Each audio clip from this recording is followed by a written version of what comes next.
Meant for an adult audience. LoveLine may contain sexually oriented content. Listener discretion is advised. LoveLine with Adam Carolla and Dr. Drew. Hey, everybody, it's the LoveLine. Adam. You do sound weird, yes. Yeah. You sound weird. Well, I can't hear myself that well. We all right now? Yeah. There we go. No, everything's the same. It's good. I think we have two engineers. Yeah. That way nothing can go wrong. Yeah. Yeah, it's good. Come on, buddy. Listen, they get a combined $11.75 an hour. Please. Hey, thank you for defending them. It's good. Let me tell you, radio. Anderson, I'm going to take after you guys some more, so make Adam defend you. Radio. Here's what radio is. A couple guys get paid a ton. That's me and you. No one else gets paid anything. The people that don't get paid anything resent the people that get paid a ton, like we should be cutting them in on it. Like, hey, buddy, you got our money. And then the attitude is sort of like, hey, if it works, it works. But if it doesn't, what are you going to do? You going to fire me? I'll go to McDonald's. I'll go to Jack in the Box. I'll lose 35 cents an hour starting as a trainee at Jack in the Box. Yep. I mean, Chris, you get $10 an hour, right? Free T-shirts and stickers. You get free T-shirts and stickers, but $10 an hour. Right. Times 2 hours a night. Then take minus the tax. He owes $80 at the end every month. Don't you feel bad for ranking on these guys all the time? No. Because I'm keeping it real. Well, because I'm not kissing the ass of the rich man. I'm beating up on the little guy. Keeping it real. Melinda Clarke is here tonight from the OC. Hey. Yeah. How are you? Looking good. Yes, we had Melinda on our LoveLine, the TV show, which we, from time to time, almost on a nightly basis, people point out to us. Oh, no, we did that. This last couple of weeks, we got through a run of this. Yeah. Yeah. We've been down for a long time, but all of a sudden. Yeah, now what show, we're trying to figure out what show she was plugging on our TV show, because it's always funny. It's 4 or 5 years ago, sometimes more, and there was another project they were working on. What was it? It was 97. Jerry Bruckheimer did a show called Soldier of Fortune. Mm-hmm. And it was, an elite. Were you with other cast members? Yeah. It was two other actors, Brad Johnson, Tim Abel, and myself. Yeah. And we were the elite team of operatives. And you were... I was the chick with the gun. And a lot of being dropped in... Yeah. Behind sort of enemy lines. A lot of repelling. Plausible deniability. A lot of... that speech the colonel gives you before you leave, you understand if anything happens, we'll disavow all. You never existed. Yeah, There's never any discussion, okay? Well, hold on. Now, let's say one of us gets wounded and gets caught. Yeah. And the other two you can't find. Are you going to say you know the guy? There's never any residual if you screw conversation. up, you're done. Yeah. And we don't know who you are. Yep. All right. But the point is that's, you know what? That's like some like a cow chip that Melinda ran over many years ago, and now she's in her beautiful Cadillac looking at it in the rearview mirror, laughing at the repelling line with Bruckheimer at the end of it, right? Because now you've entered the OC. Yes.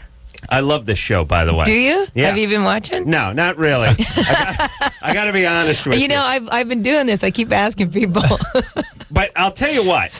What we have seen, we like. The people I really like it, and that for me is good enough. And we met a fair number of cast members whom we really liked. Yeah, you had Peter and Adam Brody on, which are two greatest. Tremendous. I bet they were great guests. Oh my God! I called Adam on the way over here. And what really? Yeah, I said I heard you did LoveLine. Yes, I did. And was he cool? Yeah, he said it was great. He just said that if I didn't speak up, then I would never get a word in. Yeah.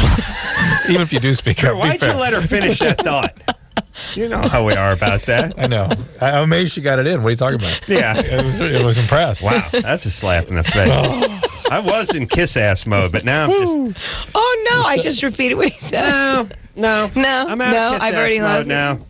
I'm in neutral. And, we can pop me in the first and get rolling again, or we could grind it in reverse. Well, okay. That'll be your decision. I can't see you, though. Here I am, baby. Okay. All right. So, the OC, Fox, 9 o'clock. I have seen the show Wednesday nights, by the way. I've seen it, and it's almost...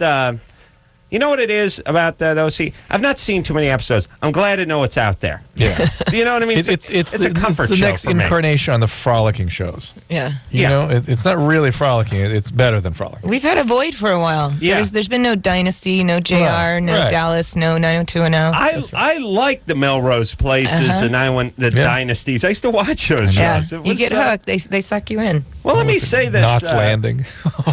Yeah.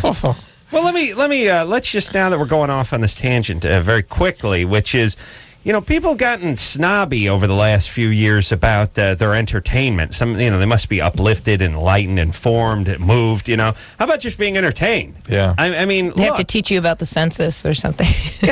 life's brutal enough. You want to go see, what movie did you see there? Mystic River. Yeah. Yeah, go see it. It's heavy. It's a great movie, but go home and turn on the news. You're going to, come to this show. You get enough sexual abuse calls. I want something light. I want to see good-looking teenagers fighting. You know what I mean? Over chicks. Amanda? Yeah. Whoa. All right, that was a mistake. Let me ask you something, Drew, Melinda. I was thinking about this on the way in. Now, just free your mind for a second. Okay. Just really think about this for a second. Talking about ring it, movies, yo. talking about TV for a second. Yeah.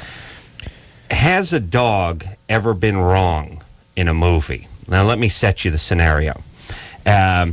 Young, attractive woman gets a new job, brings home a new guy from the office, says he's going to hook up her computer, comes into the apartment, and the dog starts growling. Dog doesn't like And it. dog doesn't like him, and she's like, Mitzi, go in the room. He's never done that. He's never done. And it turns out later, great guy. Never happened. Never happens. Does it ever happen? No. Why can't a dog be wrong? Do you know what I mean? The cats could be wrong. No, cats aren't. Cats you don't even ask. But the dog. So you see that in the movie. You go, okay, this guy. Bad now guy. comes the date rape. It's convention, yeah. 20 minutes from now, we see the roofie going into the ginger ale, right? Yeah. Yeah. Stay away from coffee. I think it'd be it'd be nice if a dog was just wrong. Just growled at the wrong dude. The dog was just having a bad day. Yeah. I know this is sort of cerebral stuff, but really think about it. Has a dog ever been wrong I'm in a trying movie? to think of it. Toto was right. There's been bad dogs. There's been your Cujos. There's been bad dogs, but never wrong. You know what I'm saying? Hey, the dog made the wrong call. Turns out he's wrong. Turns out he's a nice guy. He's a great guy. He just wanted to hook up the Mac, and then he was on his way. Nothing. Yeah. Not so much as a handshake did he want. All right. Amanda, Yeah. you're 23? Yes. What's up? Okay, so I play soccer, and one thing led to another, and I slept with my soccer ref. Your soccer And- ref. Yeah, the What do you- referee. Real? Okay. We're supposed to skip over the one thing led to another. What? How did this happen? 2 weeks ago. And what happened? Why didn't you say so? Well, Drew, you should have asked when it Yeah, of happened, and course. then you would have got how it happened. What? Hey, listen. And well, first off, what'd you do? Did you get spiked in the head, like blocking, too many headers? Like, what happened? I was at a bar, and it was like the third bar I was at, and he was with a bunch of, my soccer friends knew him, and one thing led to another. He looked really cute. And All right. Well, okay. brought him So what? back to my place. That's fine. Okay. What do you? Okay, but let me ask you this, Amanda. What do you mean you're ref? He's a soccer referee. He calls our games. Right. You say you're ref, like he does every game that you do. You have the same referee for every game. No, we have one of three, Ooh. and he does almost all the home games. Really? Got the same guy? Yeah, right. they switch off. Not a lot of refs in Chicago. I guess. Right. Hold Well, on a second. Not a lot of straight guys wanting to ref female soccer. How many guys are you going to find? How many straight? Diabolical straight guy. How low does your ref self-esteem have to be? I'm going to the girls' soccer. Think about where this guy's getting, though, Adam.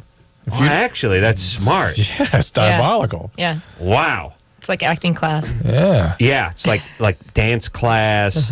Or yeah, that's smart. See? Yeah. Mr. Wise Guy. How old is he? Yeah, let me see. Oh, 38, I think it says. Amanda? That's a little weird. Yeah, 38? 38. Mm-hmm. I didn't know that until after.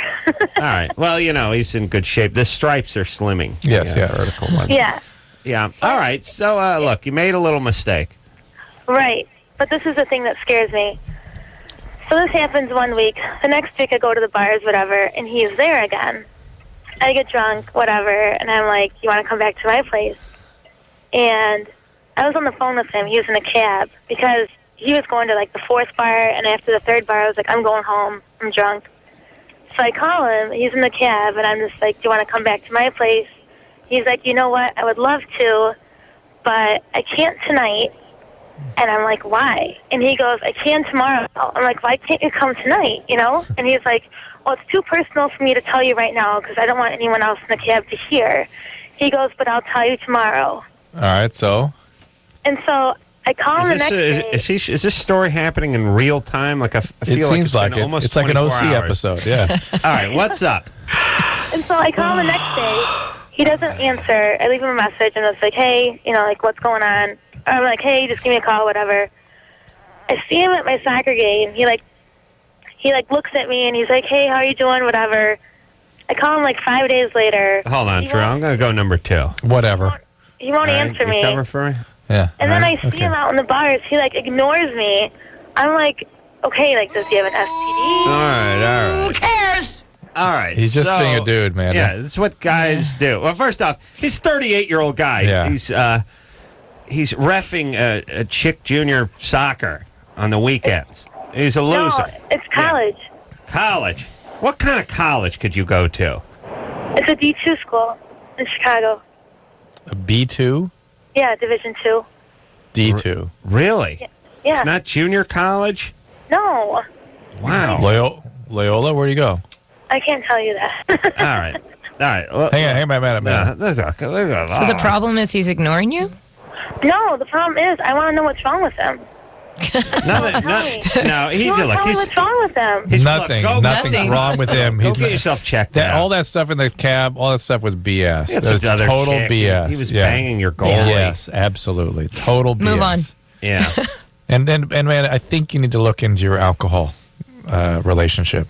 Yeah. And the relationships that develop while you're under the influence of alcohol. And all that's about alcoholism. Jock chicks are stupid, too. It's not just that, stereotype of the 300-pound black guy as if, reads the 5th grade level. It's nice to know the chicks are dumb, too. No one really thinks about that. And don't single out certain races that are dumb. Well, I said the stereotype. The stereotype. I think the white guy's more the stereotype. No. But, are you kidding? How dare you attack us? The stereotype is the black guy who can barely string together a sentence, and they push him all the way through, and he goes to the NFL. That's a stereotype. Please. Yeah, what do you think? It's the baseball players? It's the white guys that are the white guys. Yeah, it's the scrappy 6-foot forwards who end up in the NBA. The big who linemen play and third stuff. base. Oh, look, those guys are meatheads, but the stereotype. That's what I'm saying. Please, shut up, Drew. Tory 19. Yeah, you know what? When you overcompensate that way, it's worse than my racism. Please. Tory 19. Hi. Hello. What's happening? I have a third nipple. And fascinating. We're talking about that last night, actually. I know. You guys find it fascinating. I find it a little weird. Bouncy. Yeah. All right. And I was just wondering, is it going to stay the same or? Yes. Right, like it gets hard when I get cold. Like really? It does. It's hooked up. Because aren't most third nipples like they're not developed enough? They're like a mole. Yeah, you go to the IKEA and you go look at some kitchen cabinets and there's a microwave and you walk up to it and it's styrofoam. Yeah. And that's not plugged in. That's the way That's the way the third supernumerary nipples are. Yeah, it's the third nipples. Like it's the styrofoam microwave or the computer at the computer desk in the office set at the IKEA. It's like it looks good, but then you grab it. It's not even plugged in. That's what it is. Yes, supernumerary nipples are just like little moles. But say that again. Supernumerary nipples. I like that. Yeah. But be that as it may, they are sometimes more developed than others, and they can sometimes get hard, and they can sometimes lactate. Ooh. Really? Yeah. So there's. As Adam said, there. I've seen it on men more often.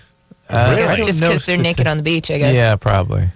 Oh, really? I don't know statistically. Focusing. I'm missing that. Because I look a man in the eye when I speak to him. I'm not checking out his chest. I look a fella right in the eye. What if you had a third nipple? I would probably supernumerary. I would probably notice it, but first off, I got hair on my chin. I would do like a nipple comb over.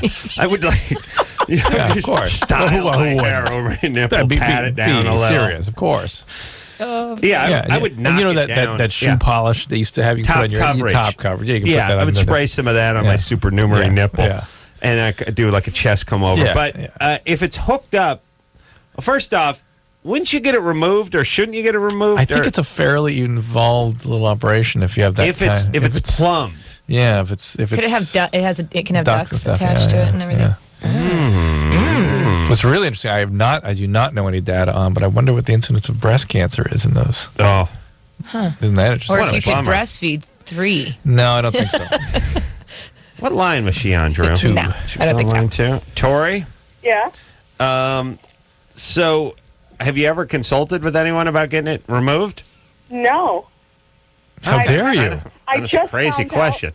In the past year, I just found out that it was a third nipple. My mom kind of just said, "Oh, you've had that since you were a baby." Oh, thanks for the heads up, Ma. Bruise. Any A bruise? Exactly. You thought it was a bruise? It's about the size of the tip of my thumb, and it's. Do you play soccer? And it's the same color as my nipple, but I never noticed until I really looked at it that when I get cold, it's like a goosebump and it gets hard. I know, but what about the fact that you've had a bruise for 19 years that's never healed? Back to primitive man again. Doesn't alarm you at all? Well, I don't know. I just kind of noticed it when I finally started looking at myself in the mirror. And you don't. All right. Listen, it must be nice. Let me just kind of cruise through life. Huh? What? What? Middle East? What? What's going on over there? Who? Car bomb? That's World Trade. My what are you favorite talking part, about? Yeah, we're going to visit the Trade it's Center. even more Then we're going interesting. out to New York. And what happened? It's even more Are you interesting. kidding me? Her thing is she makes meaning out of it based on things that she can't understand. Well, it's just a big goosebump. Just a big. It's like a goose. What? It's a big deal. It's like she incorporates it into her thinking. Well, it's obviously hereditary because Mom has been aware of this for 19 years and only yesterday had the sit down with the I'm daughter. not even sure it was a sit down. It was just sort of a hey. Probably by the way, probably posted on the fridge. yeah. Yo, tri-nip. Speaking of tri-nip, we're having tri-tip tonight. Wow. All right. You got to tell your kids about it. They got weird stuff. You got to say something, right? I mean, here's the thing. Melinda, do you have any kids? I have a 4-year-old daughter. All right. You give her a good looking over. Of course. And then you Parents do see, that. any horns, any scales, any webs, a 6-toe. I notice every new freckle. New freckles. Like cancer. Document. You get all that stuff logged, and then when the time is right, you start talking turkey with them. Don't worry. Nipple. You'll do that automatically. But Tori's mom, Yeah. Tri-tip. Wait a minute. Oh, wait a minute. That's right. I meant to tell Tori 19 years ago. There's a lot of ignorance. Justin, maybe it's a mix-up with the husband. He was supposed to do it? You told Tori 5th birthday, right about the 3rd? No, I thought you said no. I was putting the piñata up. You said you were. Oh Christ! I mean, it's been. Oh, this is embarrassing. Yeah. All right. Well, honey, you do it. Let's talk to Justin. Justin. Hey. 19. 17. Oh yeah, it said that. What's up? Hey, not much. First off, I wanted to let you guys know that you guys are the best. I listen to you guys every night. Thanks. This question is for Dr. Drew. I was wondering if it's okay to drink alcohol while you're on Accutane. You can have some alcohol in Accutane. Well, first of all, you're 17, so I can't tell you to have any alcohol. But be that as it may, people can have a glass of wine a week kind of thing on Accutane without any concern. But it is a little tough on the liver, and Accutane is tough on your body in general. It's also tough on your. But I have lingering concerns about Accutane's effect on the central nervous system and the brain. And that combined with alcohol, to my estimation, has really unknown effects at this time. So there are concerns about it. Are they concerns with young men? In terms of depression? suicide? Yeah, absolutely. The suicide. But it affects people profoundly in their central nervous system, and that's not all been well studied yet. So I worry, certainly to the point, definitely you shouldn't be consuming alcohol to the point of intoxication. Okay. Well, it says on the back of the box and everything, not to take it, but, It's a very toxic. It's a very rough. drug. It's a tough medicine. Tough medicine. Hey, how about, very how effective. about a little heads up with the, there's the don't booze with the medication. We talk about this all the time. Some of them are don't booze because it'll supersize whatever the medication is. Right. Like if you're mildly jacked up, you will be majorly effed up. To me, that's something that's a trail I like to go down. And then B, that's my business. Yeah. I like to be effed up. That's for me. Yeah. But then there's some that'll destroy your liver, and they don't really distinguish between the two. They're just like, hey, don't drink. And like, I want the hey, don't drink because you're going to be super jacked up. Let's just have one have a picture of a liver with like a fist going into it. No, like a M80. Right. Fuse going down. Shh. Yeah, I'm trying to think, though, that the fuse going in the liver is going to be tough to read. Confusing. It's going to be tough to read. It's not going to read right. Right. How about just, being stabbed like a crochoing needle or something, just pierced. Does alcohol weaken antibiotics, things like that? No. But it also, many of them are metabolized by the liver, and again, you're putting a stress on that system. Same thing. And the other one should just be the lampshade with the bzzz, the zoops coming off the guy's head. He's like holding the drinks, his arm around a couple of ladies. The zoop. The curlicues off the head. That means, hey, if you want to, hey, if you're man enough, you know what I mean? Like, if you're heavyweight, drink up. No, it should be don't blame us. Yeah. That's really what they mean by that. I always, I think about this. I've said to Drew, I want the heavyweight designation on my license. I don't want .08, not high enough for me. I drink, I you know what I can do? I can maintain. Drew, back me up. I maintain. Yes. My mom has a thimble of NyQuil. She'd be all over the road. Yeah. She got behind the... My mom could barely drive as it is. She had... If I drank a cap of NyQuil and farted on her, she would be all over the road. She'd be all over the road. Inebriated. I couple of Vicodin, couple of Heinies, no problem. Still much better driver than my mom. But technically, I'm I'm over the legal limit. She's under. Given that she drives the squareback VW and you the $70,000 sports car. Yes.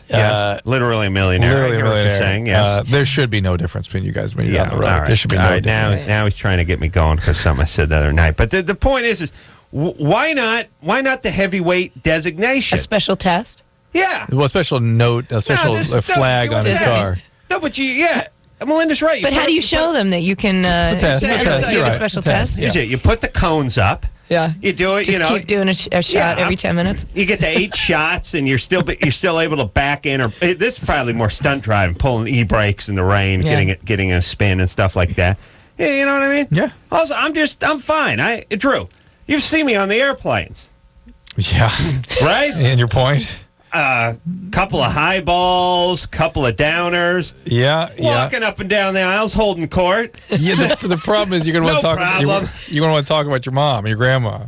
Listen, that's the problem. The reason Alec Baldwin is on this show a year ago is because I talked that guy's ear off in the galley of 747. I hadn't slept. I had 5 boozes. I had a bunch of that poor NyQuil and Vicodin and stuff, and I was just fine. I was the belle of the ball.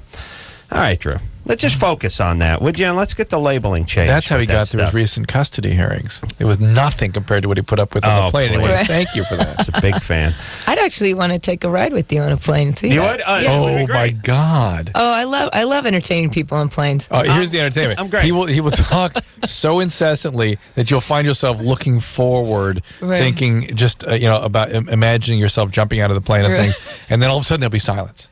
And you look over, and he'll be wearing the lovey eye shades with his feet up, with the Q sign, with There's his a tongue hanging process out. to go. It's instant. How dare you? First off, Drew has the nerve to take his Scantron board test while he sits next to me on the airplane. So, you know how annoying it is to have a guy, you're getting drunk, you're complaining about the service, you want another thing of mixed nuts, and he's feverishly wearing out a number 2 pencil trying to get his Scantron sheets filled out because he's taking his boards. There's nothing worse than seeing somebody get something done when you're getting drunk. Right. You feel like an asshole. I've been there. I don't need that. If I'm getting drunk, I want either you getting drunk or you doing nothing. You're right. You should go on the plane with him. I don't want you taking your boards while I'm getting loaded. You're I'm right. starting to feel bad about myself. That's right. Melinda, we're I'll tell you what we might do. Where are we going? We might go to Frisco this weekend. Really? Okay. Yeah. We grab lunch. Yeah. We'll go up to Coit Tower. How much can you get done in an hour? You'll want to jump off the plane. You will. There's back. Okay. I mean, there's the whole Pretty Woman treatment? Okay. Believe me, you could do worse. Melinda Clarke is here tonight from the OC. That's how she does things in the OC. You know? Yeah. We'll take a quick break, and we'll be right back after this. 1-800-LOVE-191. We'll be right back.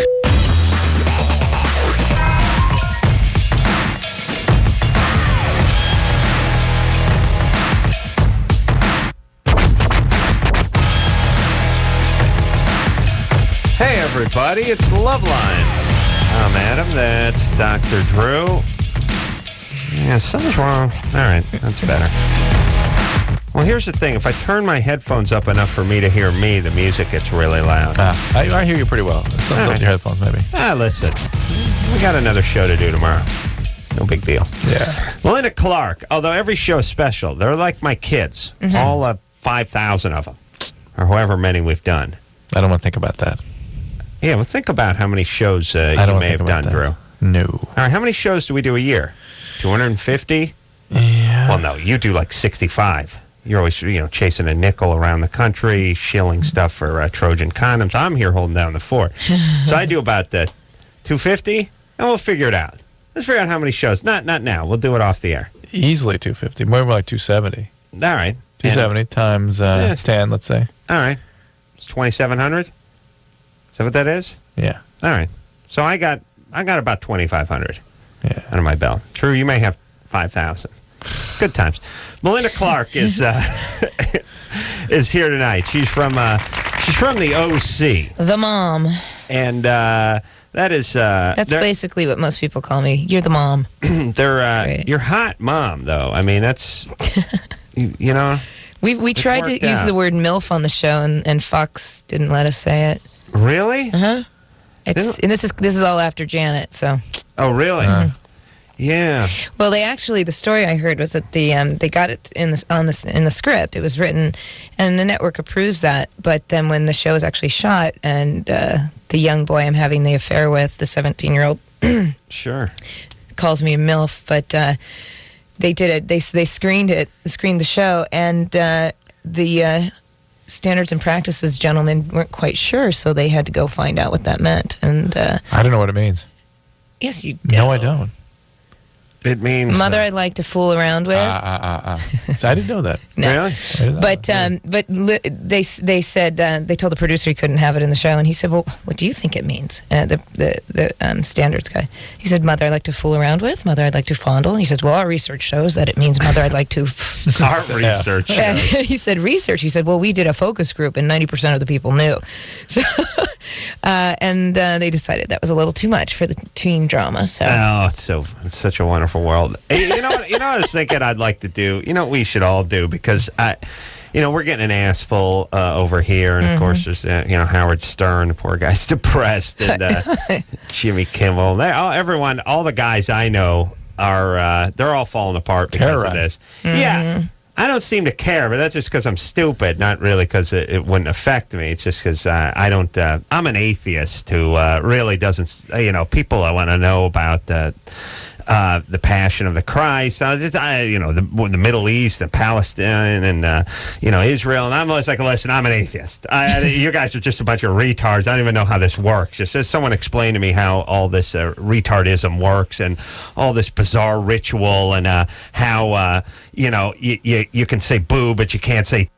Someone explain that to me. I don't know how it works. Oh, who cares? It doesn't matter. Look, I don't care. I'm an atheist. I don't know how any of this works. It's just a bunch of idiots making arbitrary decisions. If I get fired, I'll go back to carpentry. I don't care. But we should all, we all owe Janet Jackson is a good prison-style cot beating. Yeah. And here's how this works. Oh, was it really? Yeah. Cot cot beating. Yeah, where it's like middle of the night. Janet's asleep, all of a sudden they take we lead just pipe jump. for that. No, not a lead pipe. This is Soaps. it's a pillowcase filled with soap. Oh, yeah. Maybe like doorknobs or something like that. Nickels, whatever. And we just, she's lying there in her top bunk. Drew, you come around her with a towel, pull it over her mouth real tight. Melinda grabs her hands, and it's like we'll all just take. Howard Stern takes a crack. I take a crack. Jimmy gets a everybody, crack at her. Bubba the Love Sponge starts going nuts on her with the thing. Like everyone just starts beating the crap out of her. It's with this. because those two took the law in their own hands. We're all eating crap. And they picked the wrong venue to do it. I mean, Right.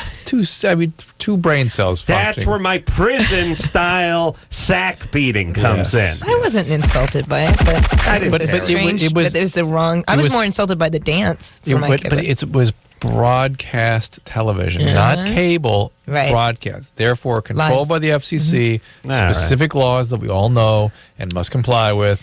We don't take Yeah. into our own hands. We're the good guys. These guys just take stuff in their own hands. here's the thing. I don't really pass moral judgment on it, but it's just this sort of Madonna making out with Britney and this kind of stuff. It's like, look, if you can do something clever enough, or you can do something talented enough, fine. You should go on record. You should get notoriety for that. You just doing shocking stuff is just sort of like the whole Britney Madonna thing. It was like, after 6 months of people talking about it, I was like, these two whores, and when I say whores, I don't mean prostitute whores, I mean media whores, They've done exactly what everyone wants us to do. Who cares?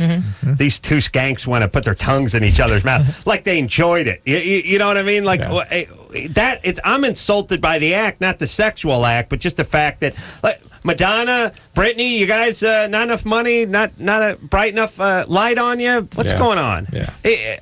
I don't know. That's all right. I I'm agree tired with of you. everything. Yep. I just didn't like the part where we feel like we got to shop. Look, here's the deal. You're a singer, sing well, dance well, entertain, and we'll all applaud, and we can move on with our lives. That's right. We don't have to talk about you for another 6 months. Just do a good job.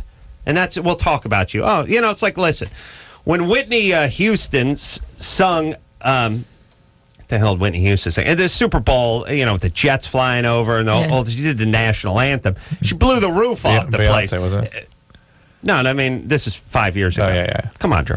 When Whitney Houston sung it, this before she was insane. The point is she was amazing. Yeah. And people still talk about it because she was amazing.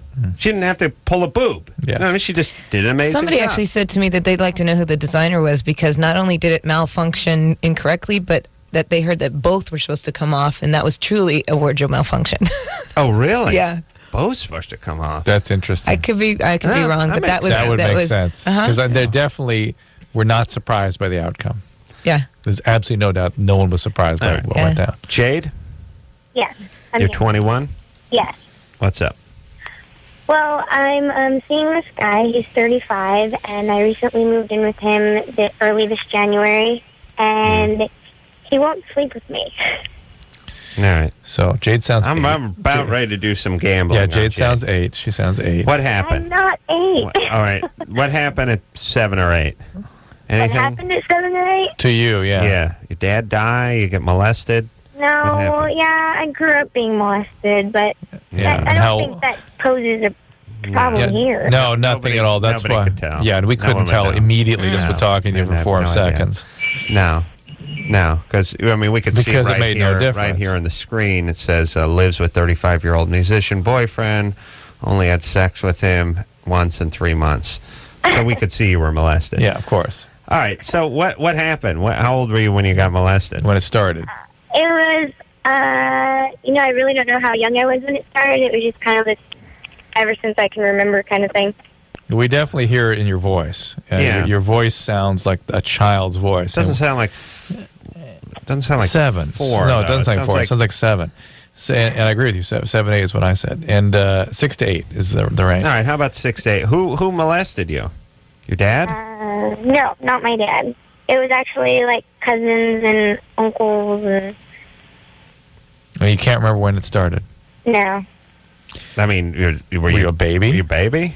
I don't know. Honestly, I try to remember how long ago maybe it might have started, and I really can't.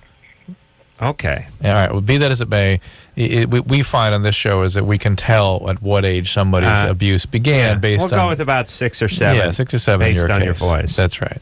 Because your voice gets locked into the age. Yeah, for whatever reason, it abuse stops started. developing. Yeah. Yeah. You can hear it, can't you? Absolutely. Yeah. I mean, And so now you will choose exploitative, abusive partners because you're sort of locked into that frozen hold. So here we go. So, but this guy's 35 and he's doing nothing. Well, you know what I mean? Yeah, but there's more to be revealed, I'm sure. Really? What's your question about your boyfriend? Well, I don't know how to go about getting him to sleep with me. I've tried pretty much everything. I've tried jumping on top of him. I've watched 2 full-blown pornos right in front of him. What did it used to be like? 2 of them. How dare you? I went through 2 of them, one right after the other one, and got nothing. What did it used to be like before it cooled down? It never cooled down. No, we got together in Let's July. have sex one time. And we've had sex, I'd say, 4 times since July. Okay. Why are you with this guy? Well, I love him, but okay. All right, you're living with the guy? I live with him, yes. All right. Well, let's. You got bigger fish to fry than this guy. Okay, couple of things. Okay, this guy could be a drug addict That's what I'm or thinking. something, I'm thinking he's a heroin and addict. if he's into heroin, he just loses sort of the will to do anything. That's Or number Vicodin one. or Oxycontin or something? Yeah.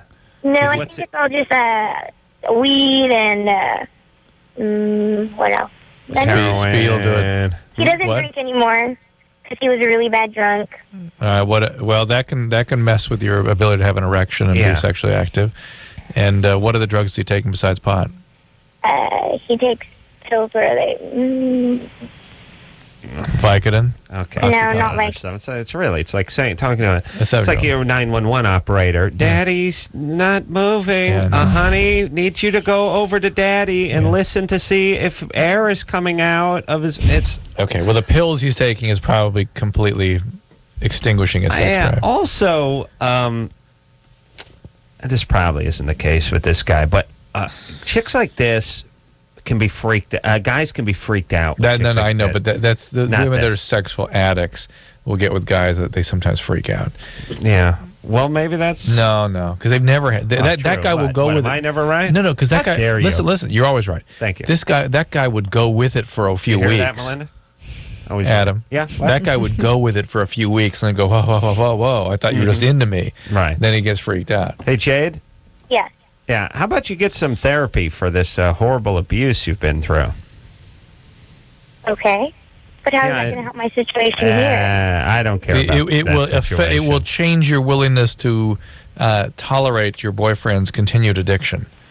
All right, but this look, is not about him if you're molested by your uncles and your cousins and God knows who else in your family, you got to get therapy, Jade. But let's keep her motivated. And what's motivating her right now? Your boyfriend's addiction is preventing him from being close and sexually active with you. If you want to have a real relationship, you're going to have to do some work, and so is he. Yeah. What does he have to say about all this? Does he respond? No, Jane. But it's like it's like Pippi Longstocking asking you a question. It's like, honey, lick your novelty-sized lollipop and get out of the way. Daddy's watching TV. Go ahead, Jade. What does he say? He really doesn't say anything. I've, tried being, I wouldn't say aggressive, but I've tried bringing up the point that, Yeah. I mean, And he just, just get Jade, get he's therapy. just so glazed over. Hey, and he's high. You're a mess. Hey, I'm sorry you were abused, but now you really got to take care of yourself. I got something to say about this. We always talk about, Drew and I marvel at how unsophisticated society is psychologically, how this stuff, this molestation, it's neither here nor there. You pick yourself up by your bootstraps, you get going on your life, nothing has anything to do with anything. Once in a while, some fat blowhard like Dr. Phil will spit out some platitudes like, hey, your best medicine is the medicine you take. And then he sells 1 billion books because no one wants to do the work of therapy. But, I had my nephew this week, and he's walking around the house I'm working on, and one of the guys who works over there smokes, and he throws a cigarette butt. The beauty of working and being a carpenter and smoke is you flick butts like onto the roof, into the gasoline cans, it's just the soft bill piles. Just smoke. It's great. You get to smoke on the job and throw butts just throws them everywhere. And my nephew pick him up, and he's like, "Who's smoking?" Yeah, somebody's smoking. It's one of the guys. He smokes. Which one is it? The guy with the? I don't know. He smokes. Oh, he got to stop. And I realized the kid's brain is brainwashed with the smoking thing. He's crazed with he brought it up 8 times all night. Is he the one who smokes? Is he the one? And I felt like going, we've done a wonderful job teaching kids that smoke. Yeah, here's the thing. You smoke. Honey, if you started smoking tomorrow, you'd only live another 60 years. Okay? Meanwhile, they know nothing. The kid will kill himself because he's depressed when he's 23. Yes. We don't get into that at all. It's not. We brainwash the F out of everybody with all this smoking and all this other crap that somehow someone decided was monumentally important, but we never Missed talk the about basics. Yeah. What about psychology? What about people's general mental health? Yes, it's some kind of taboo science that no one wants to touch. God bless you. Thank you, God damn it. All right, I'm getting some coffee, maybe a blow a butt, do some heroin. All right? Let's go. All right, Melinda Clarke is here. She's from the OC. I'm going to show you how we do things in the, where are we, Drew? The CC. The CC. Culver City. Oh, if they had a drama about Culver City, you know what it would be? Just a family sitting in a car waiting at a red arrow. To turn left, waiting to turn on a street with no cars coming. Just sitting there at a red arrow waiting to get carjacked. That's what it would be about. All right, we'll take a right back. LoveLine. We'll be right back.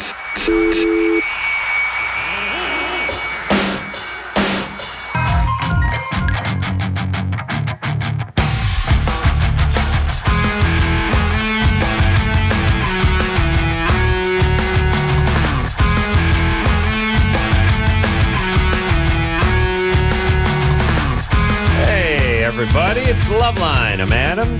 That's Dr. Drew. Phone number 1-800-LOVE-191. Melinda Clarke is our guest tonight from the OC. Thank you. 9 o'clock, Fox, Wednesday nights. New season. No, not new season. No, we're new preempted episodes. for 3 weeks. What the hell? Until I know, I think it's very annoying for everybody, but March 24th. Yeah. We're writing, American Idols. Of course. So it has a lot to do, I think, with that. But We've talked about this on the air more than once. The American Idol phenomenon, I understand once they narrow it down to about 4 or 5 people that you can sort of, you hang your hat on one of the candidates. But for the first 9 weeks, when they just sort of sit there at a folding table, drinking a Pepsi, watching hacks, people listen, try to my sing. Kids watch for the hacks. The worse, the better, as far as they're concerned. they're doing specials on just them. After 5 episodes of what's her name, just looking down and trying to, I don't know. Is it really? All right, man. That's just me. There you go. That's just me. I understand at the end, it's good. You're pulling for somebody. The first 3 quarters of it. It's kind of interesting in the beginning and the end. The middle's a little bit. Yeah. All right. Okay. Simon, a genius. I mean, the guy's hilarious the way he's rude to people. He's true. He's right, though. I know. What? I know, but what? Okay. Jason, you're 18. Yeah, I was wondering about tattoos. I wanted to get one. Yeah. And I was wondering, about diseases and stuff like that, and also about lasering off, because I'm doing this for my mom. Well, you got to make sure that they open a sterile package when they're going to do your tattoo. You're calling for your mom, or you're getting she just your mom? Doesn't want me to get a tattoo, and I'm trying to get her tell her that it's safe, but she's worried about hepatitis and stuff like that. No, as long as they open up against sterile equipment, and most reputable places will do that. Open up against? They will open up a package with sterile equipment in it. What about lasering? Is that safe? Lasering is completely safe. It's terribly expensive, but it's quite safe, and it's a long comfortable. Talking about lasering before you get the tat, it's like the prenup before marriage. Like, hey, baby, we're in love, and I got some paperwork I'd like you to look over. I mean, in case the wheels come off the wagon. Know. I mean, after all, you got to be covered. They always get prenups. Yeah, you get prenups, and you got to get lasers in case you change your mind with the tat. I'm glad to hear you're against prenups. Here's the. I didn't know you were. Yeah, I'm not that into it. No, I mean, who the hell knows? I don't know. You don't know, but that's what you make a commitment because you're making a commitment. If you can't live up to that, Right. then there's a price to be paid. Yeah, and you can't go into it with an out. Yeah. Well, I'll tell you Yes, you can, but my feeling with the prenup is I feel like I know the person I'm going to marry. And if something horrible happens down the road, I feel like we can discuss. And by the way, how it's going to if work. something horrible happens, you want to go into something that you co-created, and so if it breaks apart, you split it. You split it up. Not my case. It's mine. It's all yours. Yeah. Your case. Co-created. Are you high? You wait till you have kids. Just wait till you have kids. Will you have a kid for God's sake? When'd you turn into Thurston Howell? Lovely. All right, listen, Jason, what are you going to get? First off, your mom's just saying this crap because she doesn't want you to get the tattoo. She's talking about hepatitis and whatnot because she's trying to talk scare you you out of it. Yeah. Oh, is that it? Yeah. All right. I was just going to get like my last name or something on my chest or something on my back. Good, that's right. Yeah, paramedics. It's going to help the paramedics because I know you don't Yeah, carry you wouldn't a want to wallet. get something on your ankle. You're going to cross your chest and across your back. It's like a dog tag. All right, you do that. You tell your mom next time she gives you a hard time, just go, look, baby, nature or nurture. Either way. Either way, you F me up. Bad genes, bad rearing? Maybe both. I don't know. But take a good look in the mirror.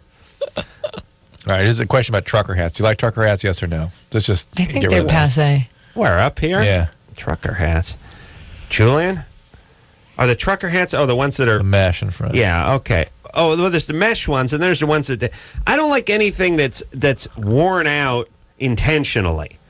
That's weird. Like, the guys get the hats, and they bend the bill, and then they wear out the edge. You get the little salt stain up here. Well, that's wait a minute. That's horrible. That's me. Yeah. Well, I work in a hat. Yeah. I mean, I wear my hats out. I don't know. So, what do you pay somebody to ruin your hat? Like some Guatemalan kid that just toils in a field with your hat for 6 months and he gives it back to you?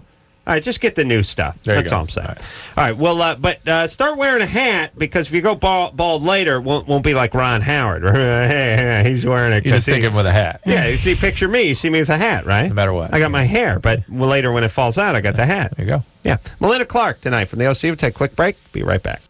Here it is. Bottom line, it sucks being single today. Tons of lame people and no decent prospects. Call the Dateline. Call the Dateline. Call the Dateline. 1-877-889-DATE. LoveLine will be right back. So get your problems ready. Ready.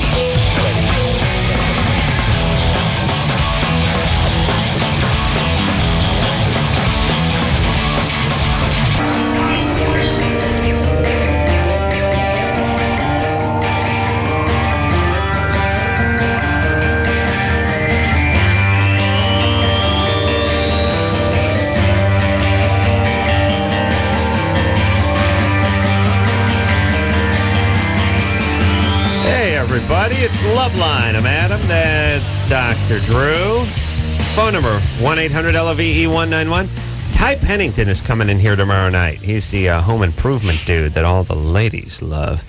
I like to reveal him for the charlatan that he is, Drew. I know more about carpentry than he does. We have to figure out some sort of test to figure that out. Boring. Oh, I beg your pardon. I didn't mean. Did I say that? You thought that was a drop. I just thought I thought it. Did something come out of my mouth? Boring bit. I really do enjoy that home improvement show I that's just on am ABC. imagining what's going to happen when he gets in here tomorrow night. Maybe I'll learn something. I just leave my channel on those on HGTV and all those stations. Yeah, me I think too. it's very I think a lot of women do that. You do? Is it men do too? You like that? You know what? It doesn't really. Here's the thing about guys. There's a small percentage of guys that are really into all that stuff, and then the rest want nothing to do with it. Whereas women, a large percentage of them have a passing interest, some interest in it. Yeah. So it's like, here it is.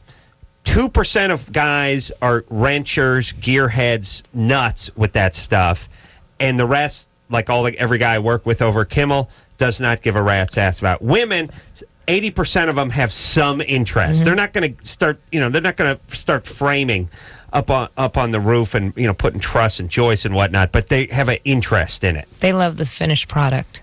As when I was a carpenter, every guy except for the gay couples, and I worked for a fair amount of gay couples, I would speak to the chick.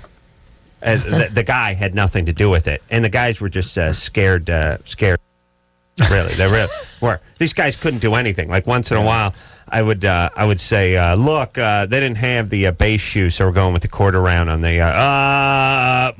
got to ask my wife. Well, it's no big deal. She's never gonna. I'll say no. Wait till she comes home. I got to get started here. Well, if she finds out we had this conversation, and I said okay, and I didn't talk to her, you'd be amazed at how many guys are pee-whipped out there, by the way, especially with this sort of crap. Just, you'd be amazed at how many guys know zero about anything to do with their house or their car and are pee-whipped. Guys are turning into chicks. Drew, you nursed your children, did you not? Yeah, I did, with my third nipple, but interestingly. Your supernumerary nipple? They're just trying to get along with the assertive women. Yeah, guys have women's become very assertive in the past, couple decades, and I think men are just trying to figure out how to, skate by that sometimes. They've really turned into pussies, guys, and I do think... But the thing is that when you really don't know anything about that stuff, and your wife has got a vision going and a plan, you don't want to get in the way of it. Just like, hey, great, cool, yeah, but that's what I'm saying. It's But look at the scale of guys being pee-whipped, okay, over the last 50 years, and then put that next to the scale of knowledge about working on the house, working on the car, fixing the tractor kind of thing. I think they go in line. Yeah. You know what I mean? They go in opposite directions. The less the guy knows, the more pee-whipped he is around the house. Yes? Yes, Drew. That's good. Yeah. Yeah. Okay. Your forefathers who weren't pee-whipped could fix the car. Yep. You who are pee-whipped can't fix the car. You understand? I helped your children, look out. Your son's going to be pregnant by 19. I helped a guy change a tire today, and we were both so lame. we couldn't figure out how to do it, and I thought, I was relieved to know that there's a young guy as bad as me. Well, I was like, wow. I love cars. I love everything about them. I can't change a tire. Here's the thing about it's pathetic. Let me tell you a couple things that are going on. And Melinda, I hope you do a little cooking every once in a while, maybe a little sewing. No, you rattle the pots and pans. How dare in the you? kitchen. How dare you? Here's all I'm saying. Somehow, and I don't know when it happened. 20 years ago, women cooking and being able to cook and being able to stitch up a guy's pants, and a guy being able to go out and change the plugs in the car. Somehow this became very passé and mundane. It was like, oh, please. Yeah. I'm not gonna live up to that stereotype. Now you got two tards living together. My wife can't cook, she can't sew, she can't do anything, and it's like, hey, baby, how about you do? Hey, come on, man, I'm a modern woman. My wife can do both, but why should she?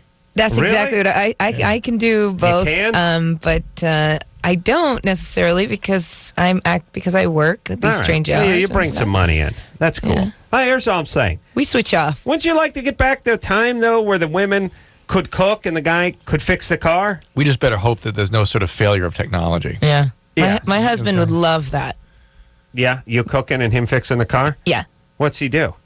Well, he's a writer and director, but he's not whipped. We fight well. Oh, that's good. He's a good fighter guy. Yeah, but he can pick up the slack when mom's not there too, so that's good. And can he fix the car? Yeah, he's pretty good at the car. Pretty good. He's fixing everything. He's very handy. Oh, he's handy around the house. All right. Yeah, and he's got a green thumb. Imagine that. Wow. All right. Drew's got a brown nose. Coincidentally. Got to kiss that wife's ass. Sorry, honey. Yes, sir. I mean, ma'am. Denise? Hi. What's happening? You're 20 years of age. Yeah. I was just wondering, I have no experience in, obviously, relationships. It is my first relationship I'm in at the moment. And I was just wondering, how do you know, when to get out? How, how do I bring up a certain subject to him that really, really makes me uncomfortable? What? How do you what? What? Do you want out of the relationship, or do you want to bring up something? Or is that what you want to bring up? More the fact that, how do I bring it up? Bring up what? Just recently, I guess he's had a lot of partners in his past, and he has a girlfriend or an ex-girlfriend that got pregnant, not by him, but had the baby, and he wants to go see her. And that makes me uncomfortable. And there's also the fact that he has a friend, a girl, who's a friend in Pennsylvania that I guess his mother bought him a ticket to go see. Oh, boy. His mother? How did you meet this guy? Well, hold on a second. First off, I don't know why his mom bought him the ticket. That's more what I want to hear. This could be an old childhood friend or something. How did you meet the guy? So I was asking. I want to see who this guy is. Oh, at a party. At a party. She met him at work. At a party? At a party. Oh, what does he do? Now you know. What does he do for a living? Oh, that's enough. Drew knows. They met at a party. What does he do for a living? That explains it all. Right now he works at Applebee's. He's trying to become a policeman. A policeman. Oh, that's a bad sign. Right now at Applebee's. All right. Well, Drew, now it's coming out vivid detail.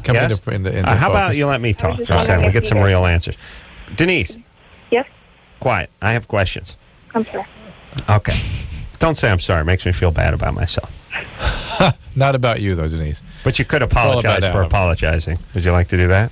Yes, I'm sorry, sir. Okay. Sorry, sir? He is going to Pennsylvania to hook up with a woman that he has known for how long? I believe he's known her for about 3 years. 3 years. And why is his mom buying him a ticket to go back and meet a woman who he's been friends with for a relatively short period of time? I guess that they've been friends, and I guess they've been planning this ever before he even met me. Why is the mom involved with this? Yeah. I guess it's going to be his birthday present, basically. All right. And they never had any kind of relationship? No, not them. All right. And now the part about his ex-girlfriend having a kid and wanting to visit her, see the kid, that's within the realm of normal. That's no big deal, is it? That's not the way I hold grew on up. a second. Hold on. That's the P Whipper speaking over there. No. That's not. Look, it's not weird. I mean, it's weird. It's weird to double date or to go hang out with her. But the fact that she just had a kid sort of nullifies the weirdness. Yeah. In that you have. Not a little bit. It really does nullify. You don't know when the kid was. The kid maybe 6 years old. I don't know how old's the kid. I said that she just had a baby, and she wants him to see the baby. Oh, I didn't hear that. Well, okay. Let's just make sure. Her line's cutting out. Denise? Yes, How long ago did his ex-girlfriend have the baby? last Friday. Okay. All right. Okay, so that's a zero right there. Yeah. Well, my other concern is the fact that he wants me to actually go, and I feel very uncomfortable with that. That is not the way I grew up. And I guess he said something about he wanted me to be friends with her. Listen, I picture Denise growing up on the back of one of those buggies with the triangle, the reflective triangle on the back. You're a Quaker or a Shaker? What are you? I'm, in fact, atheist. My parents have been, they're practicing Catholics. Okay. Look, Denise, you're 20. Are you a Mormon? No. Please, Drew. Denise, loosen up, would you, baby doll? 100%. You're 20 years old. Lighten up. Have a wine cooler, would you? I don't. Jesus Christ. You may be reading more. You may be trying to sabotage this for some reason. I was going along with Denise for a while, but I agree with you, Adam, that there's something with her. Here's the thing, too. She sounds like a robot. She's 20 years old. She sounds like these women who call up Dr. Laura. Yeah. You know, this sort of weird, it's a weird chick thing. Guys do it, too, once in a while. But guys got their own crappy version of it. But it's like, I saw my husband looking at pornographic pictures by the toilet. I wanted to know how to react to this. You know, it's like, what happened? Oh, he was looking through Fredericks of Hollywood catalog while he was on the crapper. And these women oftentimes are in their early 20s, and you picture them. You just sort of picture them like churning butter out on the front porch by hand and wearing one of those do-rags, on their head and looking like Little House on the Prairie. You're 20. This jerk works at the Applebee's. Have a little fun, would you? He's had multiple partners before me. Yeah. It's like he is from France. I know, it's like one of the Coneheads is called in. And by the way, his numerous partners are probably like 9 chicks he had sex with before he got to you. And Denise was probably the fat chick from high school that dropped a few pounds and didn't get a lot of action. That's one of the first ways to sabotage a relationship. Be jealous about. You start going after everything. him. Yeah, and being uncool and being, And it's just like, how uptight can you be at 20? It's like, he wants me to come with her. I'm uncomfortable with that. That sounds like somebody who's her whole life had men who betrayed her. First relationship ever, she says. Denise? But even like Yeah. How many partners, sexual partners, has he had before you? I'm kind of a bookworm. No. How many has he had before you? I believe 8. 8. Well, I was way off. Well, 9 because I'm counting the chick in Pennsylvania was banging. We didn't tell her about. Yes, okay. Okay, 8. So listen, the point is when you've had 0 partners, if somebody had 1, they have 100% more than you. And you know what I'm saying? Yes, and what I'm getting from Denise's upbringing is very intrusive upbringing, right? Like squashing her as a person and not letting her express any spontaneous aspects of herself. And here's the problem too. Here's, like I said, it's like on Dr. Laura. It's like they call up, and then Dr. Laura gets her panties in the bunch, and it's like he's going to see. Well, you got to tell him. No, you got to lighten up. Just relax. Stop busting the guy's balls. I've always thought that I've always said to my husband, "You got to go have a boys' night out. Go." And he was always the type that would, that's the kind of woman I want to be. Really? With. The one that, I like to talk to this guy, but I get a different story. Yeah. You think? I love when women's are super cool, but then your wife's probably that way too, right? Like you talk to her, she's right. Oh, Drew, I tell him get out of here. I'm like, have a fun, go kick it up with the guys, hit a strip club, down a pony keg, have a good time. But no, that ain't what it's like. That's not what the reality is. That's what women I do. Yeah, guys don't do that though. We don't have like that cool off. I told my woman, "Hey, you want to blow a couple of strangers? Do what you got to do. Do what you got to do. I'm cool that way. It's all cool. We don't do that. That's exactly what I told him too. Go blow a couple of strangers. Go ahead, honey. So you're cool. You don't mind him going out having a good time, as long as he doesn't go to strip clubs. Well, I don't mind that either. Oh, really? Yeah. How about a lap dance? I don't mind that either. I actually really? like them. You like what? What do you like? What do you like? Huh? Lap dances are great. That's cool? Sure. All right. Yeah, you don't mind. He's not that kind of guy, though, right? No, he's not. He's not. At least he can't let on to the fact that he might be. I like when the guys. I like when Drew does this. I like the guy I like the most is not the guy who says he doesn't like the lap dance. The guy's confused by it. So how does this work? So you pay and then the young lady minces about on your lap. I don't understand. That's the part. That's the best way to do it. Like you just pure ignorance. Like, no, literally, Drew doesn't know. I don't know. No. It's been that long. No, it's got the word lap and dance in it. What could it be? Yeah, but I have no idea. How does this hands on your work? lap and I don't understand your ways. Drew doesn't know what goes on. Now we were talking about some details about what goes on. There's no way you could go to a strip club. Yes? No way. All right. Well, Melinda, you me and your husband. Yeah, we'll go. I'm just talking about me and your husband. Yeah, okay. I'll find out what goes on over there. Oh yeah. Okay, Yeah. give him a call. Yeah, because this guy could be. He could be one of those guys who wants to go to the champagne room. You know what I mean? Guy brings his own lube. Oh yeah. You know what I'm saying? Yeah. Okay. Yeah. All right, I'll Okay, get to the bottom of it. Okay, we should. All right, me and him go down to Thirsties in Van Nuys or something like that. Bob's Classy Lady. Oh, God. That's the place. When you say Bob's Classy Lady, and it's on Sepulveda out in Van Nuys, really? Very classy. classy. There's some good ones out there in the valley. Thomas? Yeah, hey. Hey, you're 17. What's up? Hey, before I ask my question to Melinda, I had a question for Drew. Mm-hmm. Drew? Yeah. Okay, sorry. Well, I've been sick for a while. I guess 2 weeks. I've been hoarse, but I don't really feel sick. And I was wondering, is smoking pot bad for that? Yes. I kind of figured that. And if you're smoking pot every day, you will get chronic bronchitis eventually. not every day, no way. But somebody told me that drinking makes you sicker if you're already sick. Is that true? Well, that's actually a pretty complicated question, but yes, it can suppress your immune function. Well, but look, here's the reality. People don't talk about it that much, but it's 17. Do whatever you want to yourself. Well, it's not gonna. If you're sick, you're gonna be sick for as long as the sickness lasts. That's about it. I mean, look, you rest up and drink some fluids. Well, the hoarseness is upper airway congestion up in your trachea and laryngeal area, and so inhalers, that sort of thing, can be useful. Right. Have you been out to any parties speaking, loudly on the weekends? I've been singing, and I had to do a chorus festival recently with my kind of half voice, but I managed to do that. So I've been using my voice a lot. Yeah. because I find that being out, you would get chronic hoarseness if I was out in a particular place and have to speak at a certain decibel. Oh, really? And then you have a few drinks and Sure. alcohol, and if there's smoke anywhere, all those kinds of things can stress your voice out. Yeah. Yeah, and I'm coughing up kind of nasty crap, but I guess that's another issue. I got No, another. that's what I'm saying. That's what he's That's yeah, what I'm okay. saying. You have a I got a tracheitis. theory. Singing with the chorus. Perhaps his boyfriend's penis has been pounding on his upper palate here. Perhaps causing That some wouldn't affect trauma to that area. No. No. Got to get much further down. There's a lot of the guys who sing in the chorus. That's Thomas, what was your question? All right, Melinda, I was wondering, like, how they found you for the OC, like, who approached you, or how did they find you for the OC? Well, I was just on, Hollywood and Vine. She was at and- Schwab's. Yeah, Schwab's drugstore, and they.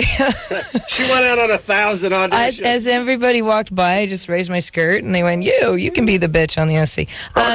No, there's this time of year, there's something called pilot season, and we go on, and during that time, there's hundreds of TV shows, and they ask you to come in and read for the parts, and the producers actually knew who I was because Mick G, our producer, had done a show called Fastlane. I had auditioned for that, and Ooh. Were you in Fastlane? no, I didn't get the role.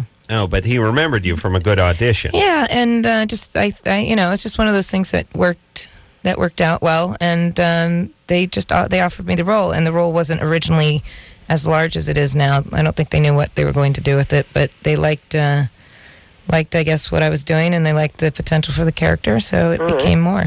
Well, it's a good show. I like it, so keep up the good work. Thanks. All right, Tom's got to go. Well, got to go now. Here we go. So, Well- by the way, that Are You a Mormon? Still 1,000, batting 1,000. You think? Yeah, whenever Anderson plays the "Are You a Mormon" drop, it always gets an answer and a straight answer. I have a lot of Mormon relatives. You do? Yeah. Back in Utah, or there? Yeah, Salt Lake. People have this sort of fantasy that actors hang out and people approach them and pluck them up, and Or they're give just them some sort of contract. mysterious story. Yeah, you got to go out, you got to audition, you have to work hard. You have to have sex with a lot of people. Yeah, or mainly oral now, but back in the day, included anal. I'm not telling anyone any news. Linda knows how the game is played. That's how she met her husband. The guy doesn't care about strip clubs. We'll see. Here's the point. I remember when we had Jeremy Piven in here, and Jeremy Piven has been in every single movie ever made, and he really has. I mean, he's in every second movie, and I said to him, how do you get in every single movie ever made? And he's like, he was very earnest, Very about the whole serious. thing. Yeah, very serious. That's when I realized we couldn't hang, because I thought, here's a guy who works hard, and I don't need that. Yeah. He's like, I get the script, I study the script, I learn the script, I become comfortable with the material, I get off script, and I go in and I blow them away. And I start thinking, after you've been in 178 movies in the last 4 years, do you really got to go in and people are like, let's have Piven read this. I wonder what his take on it. Hey, he's John Cusack's buddy. Yeah, and just close your eyes. You know how Piven. I can picture. I could hear Piven doing this. Anything that any actor's ever done, I can. I've seen him in He's done it all. 1,000 movies. Yeah. Yeah, just show him you're real. Yeah. But the point is he said. I know Melinda's a huge fan. He said that he busts his chops and goes in, and he's real serious about it and everything. And I'm just saying, if a guy's been in 5,000 movies in the last 12 months, That should be enough. Should do that. It's not nowadays. Everybody has to audition for everything, even That's if you're a right. celebrity. Thus, that is why Adam is not on film or on television. That's right. Because he will not audition. And I think that's one of the most difficult process. It's a medium you have to become proficient in, and it's never ever easy. Hasn't worked out well for me. Really? No. Have you done a few Here's what. sitcom auditions? No. Or comedies for He film? won't do any. Not interested in doing any of that. But I had a couple things. First, feather in my cap, have had casting agents back when I was with William Morris call William Morris and complain that I was abusive. I thought, how many actors get the phone call back to the agent saying the guy was verbally abusive? But here's the whole thing. Casting agents are right down there with publicists in terms of just horrible, wretched. It's like meter maid, Nazi henchman, a publicist, casting agent. They're all just retards and idiots. I mean, they're idiots. They're worse than publicists in their own sort of way. They're pompous, too. They're hugely pompous. They seem to be able to create roles. They're idiots, please. And so the thing is I've had a couple of good episodes. One is you sit down. Sometimes they do that, what makes you think you can act? No, really? Yeah, I have got that before. And the other thing they do is they tell you to get there at 5, and they tell everyone to get there at 5, and then everyone just sits around, and I go around the room. What time do they tell you at 5? What about you? 5? What about you? 5? And it's like, well, where? Well, it's 5:30. Where is the guy? And they're in the back eating. You can hear him laughing through the thing. So a couple good things. I leave all the time. I always leave, and when you leave, they freak out. They're like, why did he leave? And it's like, because you said it was going to be at 5, and it's now 5:30, and no one came out, and I just said, if no one comes out in a half hour, I'm leaving. Oh, you got to get back. No way. But I've had a couple of good ones. One is the verbally abusive one. Most of us are just trying to kiss ass. Yeah, they love that. The other one that was good is got a call back and didn't go, because that was the one where they said, It was a one line. It was like one line. And that's the other thing. Here's the other thing about casting agents. They call everyone back hundreds of times. If you're bar patron number 5 in Melrose Place, where all you have to do is hold your empty beer mug up at the end of the bar, they want to see you 6 times. These poor guys got to get people to cover. They're all waiters and cocktail waitresses and all this. They got to get people to cover for them while they drive across town and audition 2, 3, and 4 times for the same idiot who already saw him for the same nothing role. So they said, come back and do it again. And I said, I was already there. And they said, yeah, I know, but come back again. And then I said, look, you want to see me do it again? I said, yeah. I said, close your eyes and picture me doing it the first goddamn time I was there. And they're like, huh? What? Was this the abusive call? Yeah. No, that was another one. But listen, these are idiots. Who cares? Let's take these people and publicists and just ball them, just put them in a huge ball and just throw them in the ocean. So we have a better society. You know what I mean? A handful of attorneys. Weren't you going to launch people in some sort of what do they call that device from casting it? Another time I tried to get everyone to leave a casting call too. Like there was me and about 10 other people there, and the people never showed up. So we just started yelling. I just started yelling, "Let's do a mutiny! Let's all go! I'll buy everyone ice cream." Right. They wouldn't do it. Yeah, of course. Actors are spineless. Yeah, we are. I thought it would be nice to be able to be verbally abusive to the ones that are abusive to you. All right, so abuse next time you go out on an audition. Yeah, right. And they never. Okay. Melinda Clarke is here. Don't get me started, Drew. I won't. We'll from the OC. We'll take a quick break. We'll be right back. Dude, you got issues. Call LoveLine. 1-800-LOVE-191.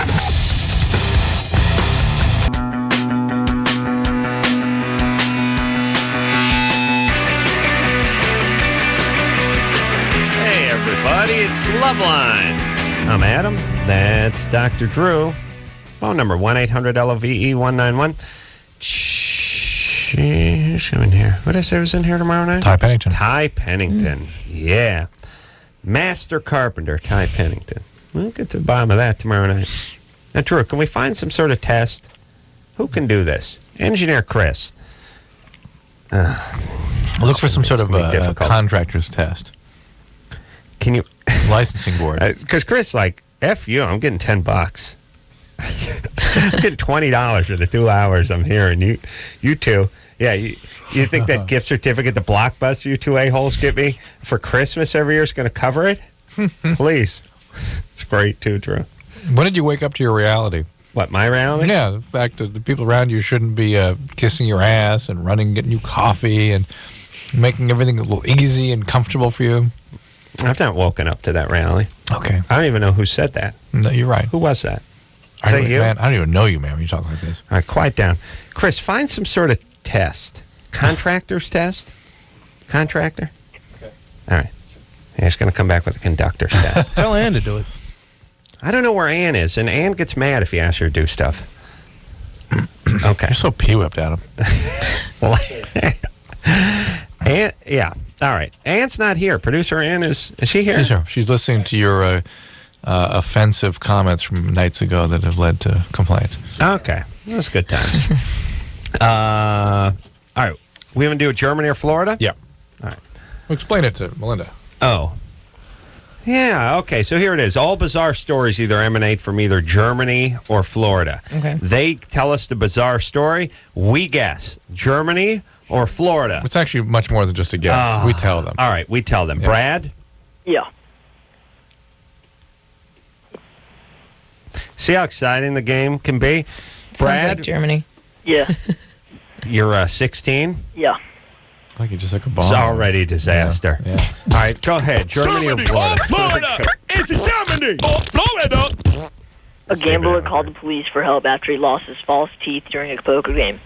The man's poker partner had taken his dentures as a security against non-payment of gambling debt. The 45-year-old, who owned the other man a considerable amount, said he asked the police for help because he didn't want to have to live off fluids until he'd raised the money. His 51-year-old rival admitted taking the teeth from his friend's bathroom as insurance against the owed money, but handed them back under police pressure. Wow. This could be Germany or Florida. I'm thinking Florida. It feels Florida. Poker feels Florida.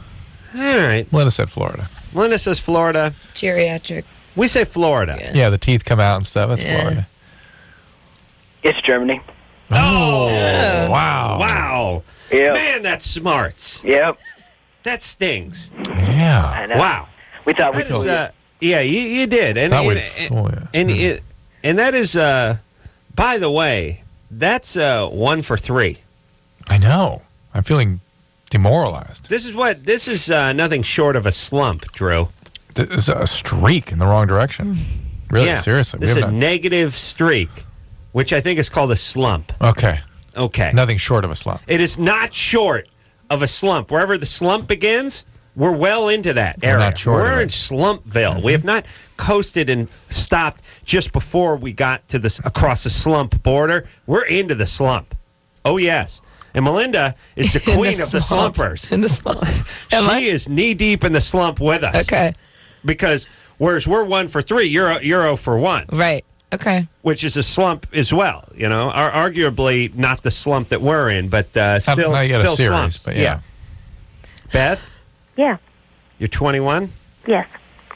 Before the night is through, we got to take a Germany or Florida to try to see if we can get ourselves extricate ourselves from the slump that we're in. I'm with you.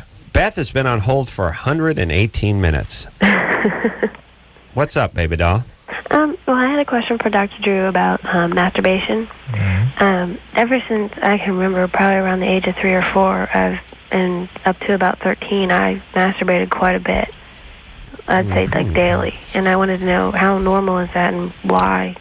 What would cause me to do something like that? I mean, I know it's normal when you get to your preteen age, but It sometimes just happens. She said 3 or 4? Yeah. Do you remember 3 or you could remember that. I can remember 3 or 4 because I lived in a townhouse until the age of 4, and I can remember doing it in my bedroom of my townhouse.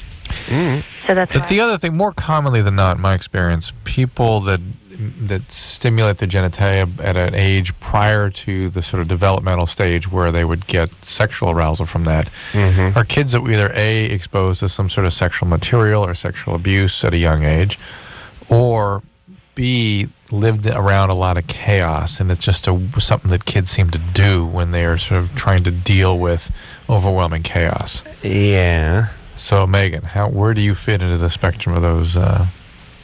Megan? No, I don't know. The phone's all over the place. I know, but let's hear You it. know what, Drew? You got to move around with your kids, by the way. So they can tell where they were at what age? Yeah, you don't know how.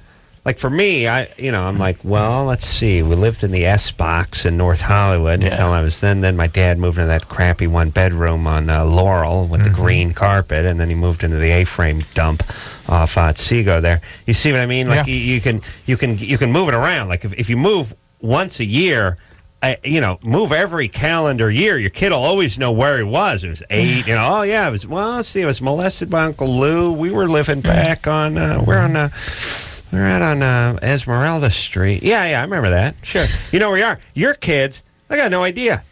They've been there since they were 4. They're going to push all the way through to high school to be in the same place of no timeline. You know what I mean? Yeah. People say, like, when'd you lose your virginity? I don't know. 6, 16? I don't know.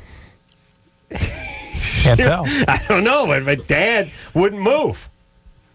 It's true. It's true. It's true. No. We got to finish with Beth. What, Beth? She's been on hold for 119 minutes. Beth? Yeah. Okay, so... So what kind of environment were you raised in? I mean, I grew up with a pretty normal family. I mean, both my parents worked. I was never abused. Neither one of them have any type of alcoholic issues. You're Mormon? No, I'm Jewish. Okay. 1,000%. Jewish. All right. So we know there's no abuse. And again, there was no intrusiveness or unpleasantness of any type. Yeah, the Jews, they intrude a little. That's because they love them. I'm pretty close with both my parents. You what? I'm close with both my parents. Okay, and then no sexual abuse, no sexual material. She's Jewish, Drew. She's My fine. dad gave me baths when I was younger. No. Aha. Any bipolar illness in your family? No. Okay, so it may just be you. That does happen without a reason. It's just something that happens. Yeah, it's okay. Why'd you stop?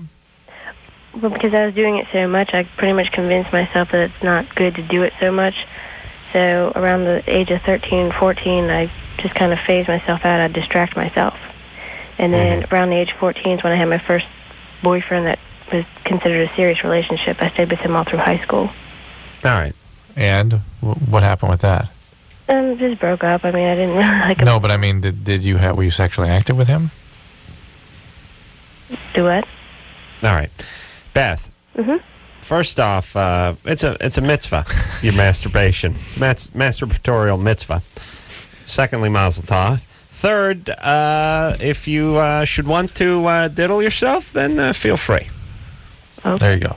All right. What are you gonna do? Relax over there, would you?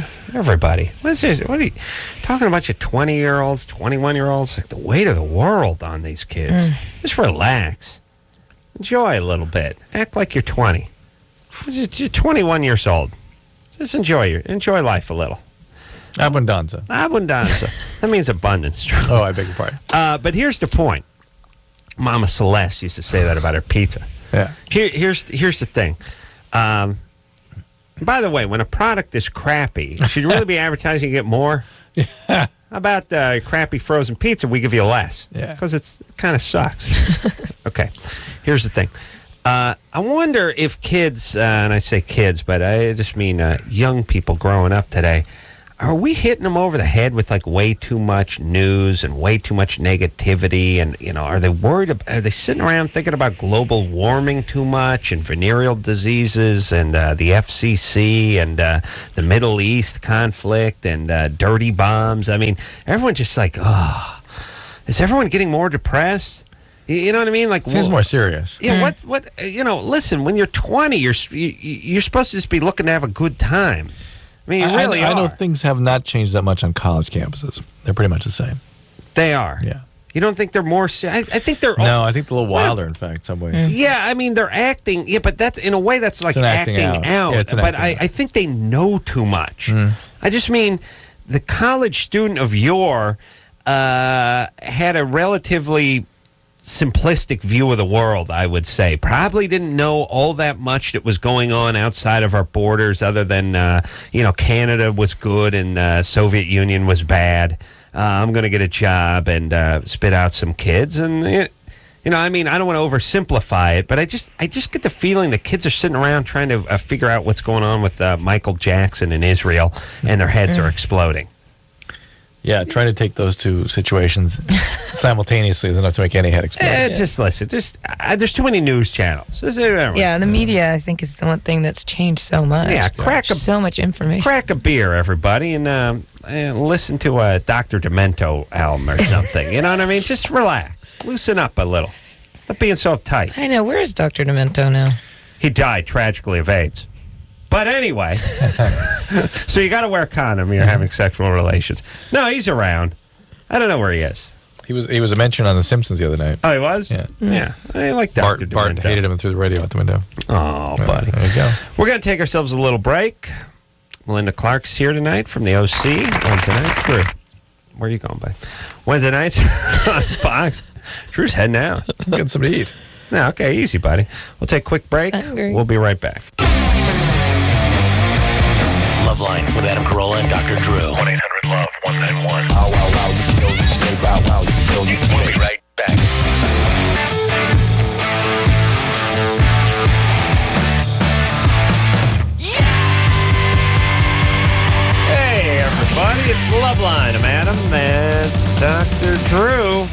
Melinda Clarke is here tonight. She is from the OC, Fox, Wednesday nights, 9 o'clock. Tomorrow night, Ty Pennington in here from Extreme Home Makeover, a show I very much enjoy. Saw it last night. I believe I've seen all of them. Unlike the OC, which I've seen parts of, but again, I'm just glad it's out there. You've just seen the ads?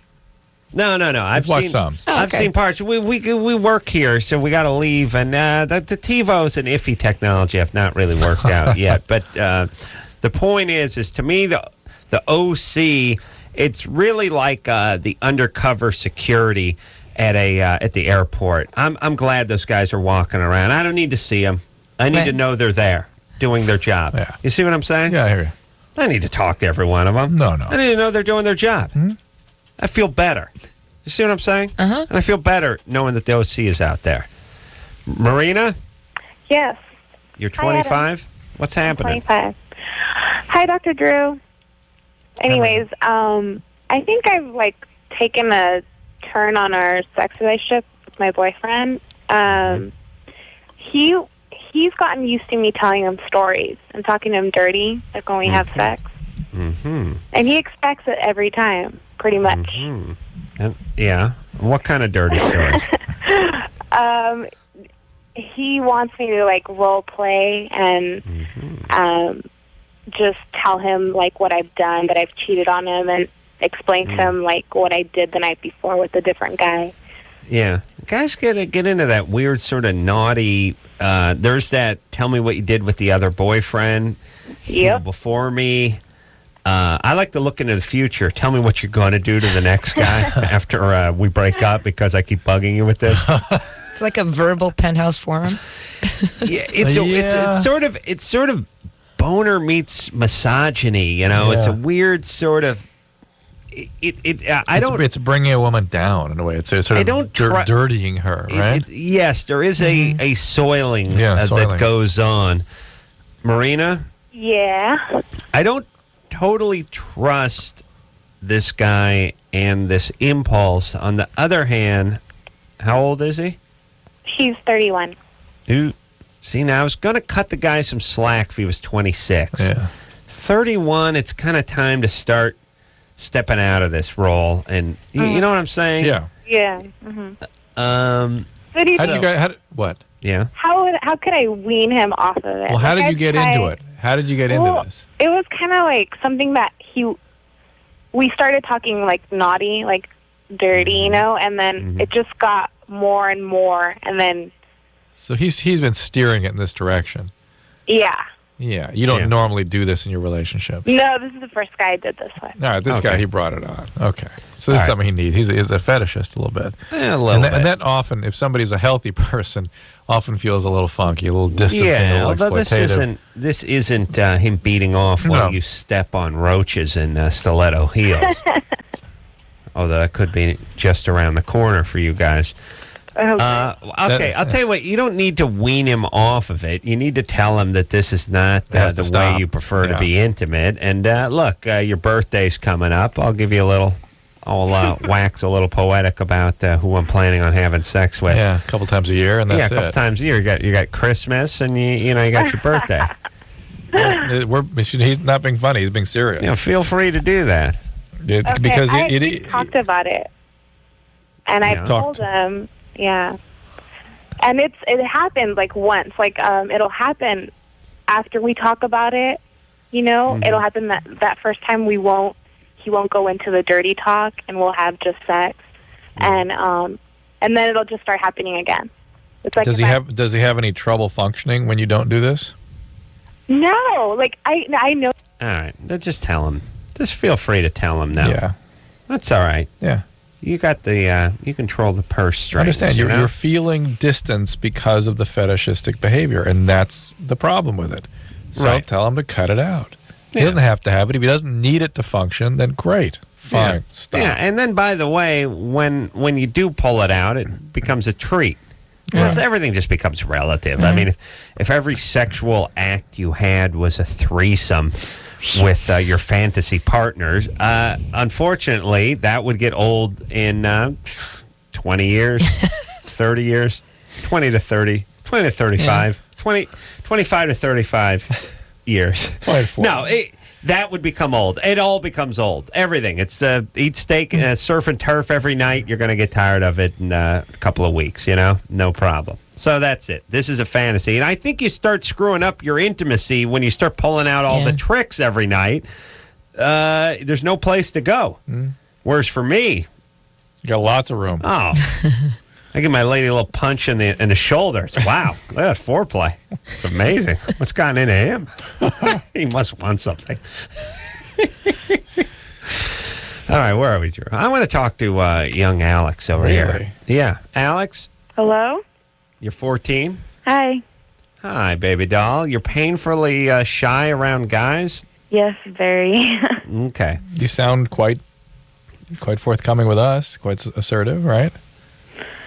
Okay, Too forthcoming, assertive? Yeah. Is our call. We're not guys. Okay, listen, Alex. Mm-hmm. Here's the thing about you ladies. You put too much pressure on yourselves. Well, think how guys are at 14 talking to girls. No, guys put a ton of pressure on themselves, but rightfully so. They got to push it along. Girls, you have to be attractive to get the guy to come over and talk. Oh, if he does come over and talk, then you just nod your head. Yeah. Sorry. I mean, look, at some point there'll be a conversation, but that's not going to make or break him asking you out. Yeah. Yeah. I mean, I think a lot of people think this is condescending.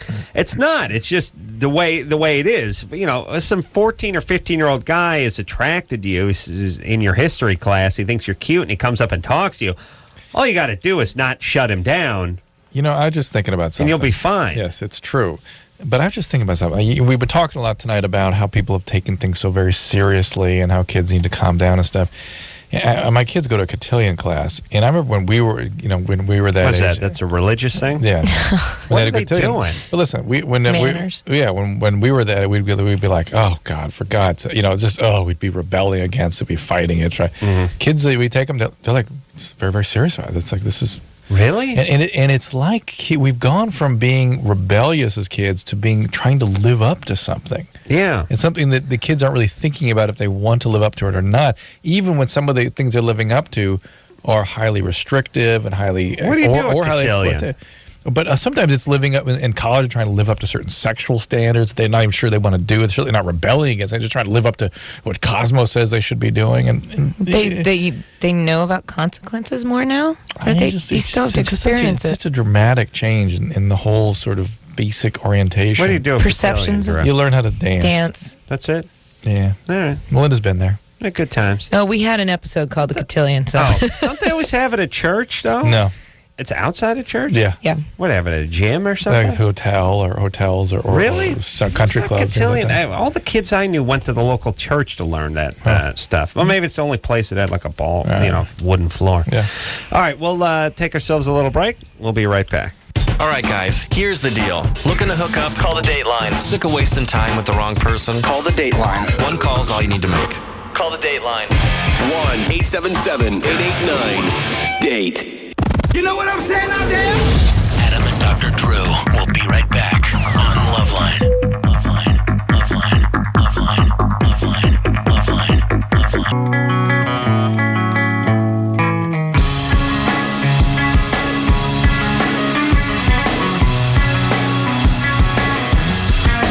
Hey, everybody. Well, that's it. Ty Pennington tomorrow night from Extreme Home Makeover. Melinda Clarke on the OC. Wednesday nights, 9 o'clock. You find out how they do it on the OC. That's right. All right. Fantastic. Well, she lived in you grew up in the OC, too. Yeah, You didn't bring I that was- up. I was That's where she born grew there. up. Yeah, Drew, too. Yeah. Yeah, basically. Drew, Grew up on K-Rock. You guys may have had sex and Well, not known. At one of the kegers on the beach. Drew drank pretty good and got around Did he? pretty good. I did. Pretty I can't good. remember. I didn't. I wasn't quite like that. Well, but Drew was a man of such extreme passion that his passion would have been enough for the two of you. Okay, You good. see what I'm By saying? myself. Yeah. By himself. That's right. Hasn't been in any strip clubs, but been in a few ladies. I'll tell you that right now. Oh, yeah. We got to go. All right. We'll take a quick break. So until next time, this is Adam Carolla for Dr. Drew saying mahalo. This has been LoveLine. The opinions expressed on this show are not necessarily those of the staff, management, sponsors, or this station. The producer for LoveLine is Ann Ingold. LoveLine is a presentation of Westwood One Entertainment.